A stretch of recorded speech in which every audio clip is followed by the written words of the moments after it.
Hello viewers, स्वागत है आपका हमारी आज की क्लास में। जैसा कि हमने पिछली क्लास में एमएस पेंट के टूल्स के बारे में, शेप्स के बारे में सीखा था, आज इस क्लास में हम सीखेंगे कि एमएस पेंट के अंदर कट, कॉपी, पेस्ट कैसे किया जाता है, किसी चीज को सिलेक्ट कैसे किया जाता है, उसका साइज कैसे चेंज किया जाता है या उसको रोटेट कैसे किया जाता है। तो आइए शुरुआत करते हैं हम आज की क्लास की। कट, कॉपी, पेस्ट करने से पहले हमें हमारे इस पेज पर कोई ना कोई ऑब्जेक्ट या पिक्चर बनानी पड़ेगी।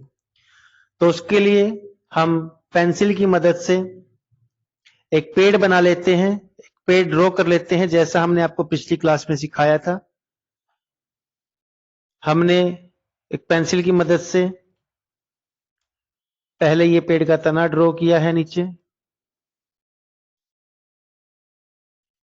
फिर हम हरे कलर को सिलेक्ट करके पेड़ के ऊपर का हिस्सा जो है वो बना लेते हैं।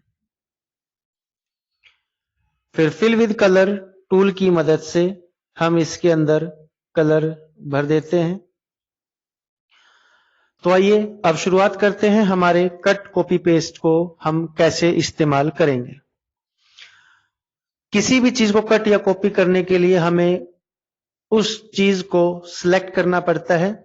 जैसा कि आप लोग देख पा रहे हैं, हमारी स्क्रीन के ऊपर सिलेक्ट नाम का ऑप्शन दिया गया है। इस पे हम क्लिक करते हैं तो हमें दो ऑप्शन मिलते हैं, रेक्टेंगुलर सिलेक्शन और free from selection. Rectangular selection का मतलब यह है कि जो भी आप सिलेक्ट करेंगे वो एक रेक्टेंगल शेप में सिलेक्ट करेंगे, और फ्री फॉर्म सिलेक्शन का मतलब यह है कि आप अपनी इच्छा अनुसार कुछ भी कहीं से भी सिलेक्ट कर सकते हैं। तो सबसे पहले हम जानते हैं रेक्टेंगुलर सिलेक्शन के बारे में। तो हमने इसको सिलेक्ट किया, अपनी इच्छा अनुसार हम एक रेक्टेंगल बना लेते हैं, कितना भी बड़ा या कितना भी छोटा। हमने रेक्टेंगुलर बनाया, ये एरिया हमारा सिलेक्ट हो गया है। अब हम जाते हैं कट पर, और जैसे ही मैं क्लिक करता हूं ये हिस्सा यहां से कट जाएगा। हम करते हैं पेस्ट, तो इस हिस्से को हम कहीं भी उठाकर ले जा सकते हैं, कहीं भी दूसरी जगह पर भी पेस्ट कर सकते हैं। तो ये था हमारा कट और पेस्ट। तो कट और पेस्ट का मतलब यह है किसी भी एक जगह को उठाकर या एक हिस्से को उठाकर, या बात करें एक शब्द को उठाकर किसी दूसरी जगह पर ले जाना, उसे हम कट कहते हैं। बात करते हैं कॉपी के बारे में। कॉपी के लिए फिर हम एक आपका कुछ हिस्सा सिलेक्ट कर लेते हैं और यहां से इसको जाकर हम कॉपी पे क्लिक करते हैं। तो जैसे ही हमने कॉपी पे क्लिक किया तो ये ऑब्जेक्ट, ये पिक्चर, ये एरिया यहां से उठकर कहीं नहीं गया।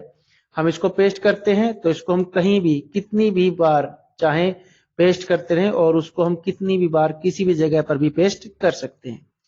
तो ये था आपका कट, कॉपी, पेस्ट। बात करते हैं सिलेक्ट के अंदर दूसरा ऑप्शन हमारा है फ्री फॉर्म सिलेक्शन। इसको सिलेक्ट करके हम अपनी इच्छा अनुसार जैसे भी हम किसी एरिया को सिलेक्ट करना चाहते हैं किसी भी शेप में, तो उस शेप में उस एरिया को सिलेक्ट कर सकते हैं। उसके बाद चाहे उसे हम कट करें या कॉपी करें। मान लेते हैं हमने इस एरिया को कॉपी किया और पेस्ट करते हैं, तो वही एरिया जैसा हमने सिलेक्ट किया था हमारी इच्छा अनुसार वो आपका पेस्ट होकर दूसरी जगह पर चला गया। अगले ऑप्शन की बात करें हम लोग, अगला ऑप्शन हमारे पास आता है सिलेक्ट ऑल। हमारे सिलेक्ट के अंदर ही इसका मतलब होता है कि जो भी फाइल हमने पूरी बनाई है उसको एक साथ सिलेक्ट करना, उसको उठाकर हम कहीं पर भी ले जा सकते हैं। जैसा आप देख पा रहे हैं, मैं पॉइंटर की मदद से इसको कहीं भी ले जा सकता हूं। अगले ऑप्शन की बात करें, हमारे पास अगला ऑप्शन आता है हमारा क्रॉप का। किसी भी चीज को क्रॉप करना, मतलब हम बात करें जो एरिया हमें सिर्फ हमारी पिक्चर का चाहिए सिर्फ वही रह जाएगा, बाकी एरिया हमारा हमारे पेज से कट हो जाएगा। हालांकि जिस एरिया को हमें सिलेक्ट करना है उसको हम पहले सिलेक्ट की मदद से सिलेक्ट पे जाके रेक्टेंगुलर सिलेक्शन को चूज करके उस एरिया को सिलेक्ट करेंगे। मान लीजिए हमें सिर्फ इस पेज पे से पेड़ की फोटो चाहिए। इसको जैसे ही हमने सिलेक्ट किया तो हमारा क्रॉप का जो ऑप्शन है वो एक्टिव हो गया है। हम क्रॉप करते हैं जाकर, तो सिर्फ यही हिस्सा हमारा फाइल का रह जाएगा, बाकी हिस्सा हमारा चला जाएगा। अगले ऑप्शन की बात करें, हमारे पास आता है रीसाइज। रीसाइज का मतलब क्या है? जब हम किसी भी नौकरी के लिए या एग्जाम के लिए ऑनलाइन फॉर्म भरते हैं, तो वहां पर हमसे पूछा जाता है साइन अपलोड के लिए और फोटो अपलोड के लिए। तो वहां पर आप देख पाते हैं कि लिखा रहता है कि साइन शुड बी 20 KB और photo should be 30 to 50 KB। तो वो फोटो का साइज, वो साइन का साइज जो है हमारा यहीं पर चेंज किया जाता है पेंट के अंदर। सबसे पहले हम मान लीजिए हम इस पेड़ का ही साइज चेंज करना है, और जो हमें नीचे साइज दिया गया वो 1018 गुना 538 पिक्सल का जो पेज का साइज है वो यहाँ पर शो हो रहा है। पिक्चर यही रहेगी, सिर्फ साइज छोटा हो जाएगा मेमोरी के हिसाब से भी और पेज के हिसाब से भी। तो उसके लिए हम सबसे पहले रेक्टेंगुलर सिलेक्शन पे जाके इस एरिया को सिलेक्ट कर लेते हैं और क्रॉप कर लेते हैं। अब आप देख पा रहे हैं हमारा जो साइज हो गया है वो 396 गुना 471 पिक्सल का हो गया है।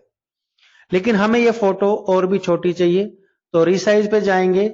जैसे ही हमने रिसाइज पे ऑप्शन किया, एक बॉक्स हमारे सामने ओपन होता है जिसमें हमें रिसाइज पूछा गया है कि आप परसेंटेज में करना चाहते हैं, पिक्सल में करना चाहते हैं। तो हम यहां पर लेके चलते हैं पिक्सल, क्योंकि इमेज जो होती है हमेशा पिक्सल में ही ली जाती है।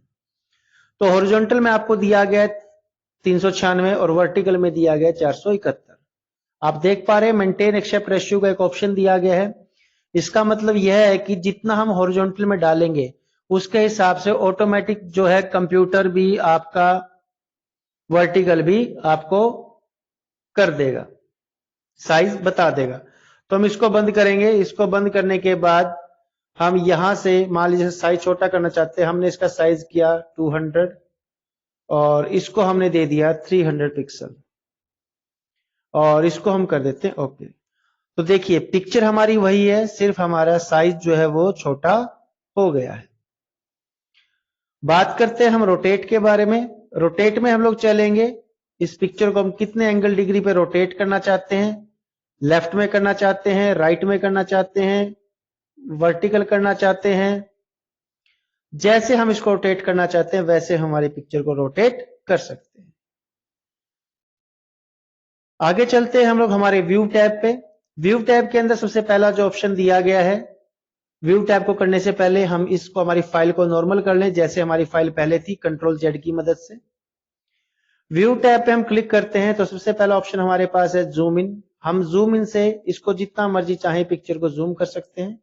याद रखिएगा पेंट के अंदर या कंप्यूटर के अंदर हम 800% तक ही हमारी फाइल को जूम कर सकते हैं और कम से कम 25% तक हम उसको जूम आउट कर सकते हैं।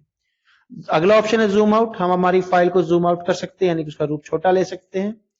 100% से हम हमारी फाइल को 100% नॉर्मल साइज जैसा था स्टार्टिंग में वैसा ही ला सकते हैं। रूलर पे क्लिक करेंगे हम लोग तो हमारी फाइल पर रूलर लग जाएगा, क्लिक करेंगे हट जाएगा, लग जाएगा, हट जाएगा। ग्रिड लाइंस की बात करें, ग्रिड लाइंस का यूज क्या होता है? ऑब्जेक्ट के पीछे पिक्चर लाना या ऑब्जेक्ट के पीछे पिक्चर जो हमारी बनाई हो गई होती है उसके पीछे लाइन लेके आना, जिससे हम उसका अलाइनमेंट सही तरीके से कर सके। तो जैसे मैं ग्रिड लाइन पे क्लिक करता हूं तो यहां पर आप देख सकते हैं आपके पेज पर लाइनें आ गई है।